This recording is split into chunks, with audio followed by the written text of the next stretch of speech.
Hey, I'm Dr. J. Welcome to my kitchen. Today we're going to make a fabulously delicious apple and pear crisp. You're going to love this. It's so simple. It comes together really quickly and your house is going to smell so good, warm and inviting. It's really a rainy day here in northern Texas, and it's just a perfect day to make something like this. So let's get started. I'm actually not going to peel my pears. They're organic. I have still washed them and dried them. I am going to peel my apples. So I have 5 pears, and you can use your choice, whatever you like. You don't want to have them super soft. So I bought them. They're still a little firm to the touch. Those are perfect. I have 5 Gala apples. I love Gala, but you could mix and match whatever is your favorite. I am going to peel these. So we'll get started with that. Get everything diced up. We're going to get it in the pan and then in the oven. Okay, so I've got my apples and my pears are all sliced up. I have 1/2 of a lemon and 1/2 of a small orange, zested and juiced. So that's going to go in, and that's also going to help keeping the apples and all that from getting brown, from like oxidizing a little bit. I really packed them in this bowl, didn't I? Oh my goodness. Okay, this is cinnamon and some nutmeg going in, and I'll have all the measurements and everything in the recipe in the description below. This is 1/4 cup of flour, and this is going to help as the juices kind of give off from the fruit. It's going to kind of hold it together a little bit, okay? And this is organic, just regular cane sugar. I mean, everything's better with a little bit of sugar, right? And cinnamon. I love those combinations. And I just want to make sure I mix this well, get everything coated. And then I have a 9x13 baking dish that I've already buttered. So it's already kind of coated there, so nothing will stick to that. Then we're going to make our topping, and this is going to go in the oven, and it's going to be amazing.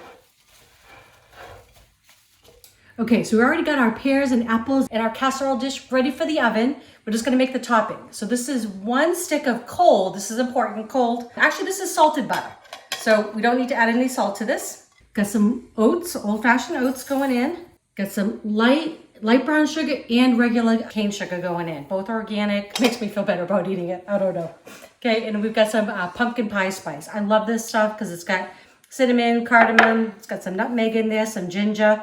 Just going to give it a tiny mix, and then I'm going to go with my fingers. This always grosses my husband out, but I do like to put it in my food, I guess. But it's the best way to do it because you want, when you're working it, you basically want the butter to work into like almost like beads. It's just the way to do it. And it's fun. It's like therapeutic getting in there. A little butter massage. I love these kind of crisps because you can make these on a weeknight. This is something that's easy. You're not, making your own dough for a pie, even though, look, don't get me wrong, I love a good pie, but our lifestyle sometimes is just a little bit busy for that. So these are great. They come together in minutes.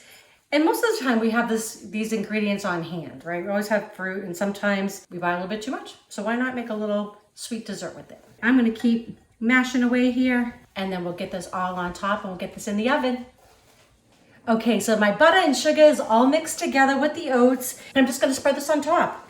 But this is something that's fun too if you have, kids at home that wanna come in, they love to get involved, right? Plus they like to play. It's like, like Play-Doh, right? It's a great way to get them involved in the kitchen and also them trying new things too. So I think that's a great way to increase their palates when they're young. This is just a fun way to do something together. I like to leave this just like that, kind of little dollops all over. Just gonna spread it out using my spatula. Perfect. Okay, that looks really good to me. I go a little sparingly with the topping. I like more of the fruit, but you can absolutely just as easily double that topping if you want. That's the great thing about cooking. You just kind of make it as you like it, right? This is gonna go in 350. It's gonna take about 50 to 60 minutes. What I want is that fruit to get all soft, the top to get nice and browned, it'll get all bubbly. It's gonna be delicious. All right, see you in about 50 minutes. Okay, so the apple and pear crisp is done. It smells fabulous in here, and I think we're ready to try it. I know Eric is pretty eager to give this a shot. So I'm gonna scoop some up in here. So good. And so simple, right? You saw just a few ingredients. It's so warm. Look at that beautiful liquid in there. And drizzle that over the top. Oh my God, it's still really hot. So. Gotta be careful in there, okay? All right. Okay. It's literally right out of the oven. All right, I'm going in. You're going in for the whole one there. I love it. Okay. Wow. That's so good. I love these desserts. Really quick and easy to make. If you like these recipes, please share with your friends and family. If you have not subscribed yet to our channel, please do. And don't forget to click that bell. That way you know when our next video is coming out. Love y'all. Enjoy.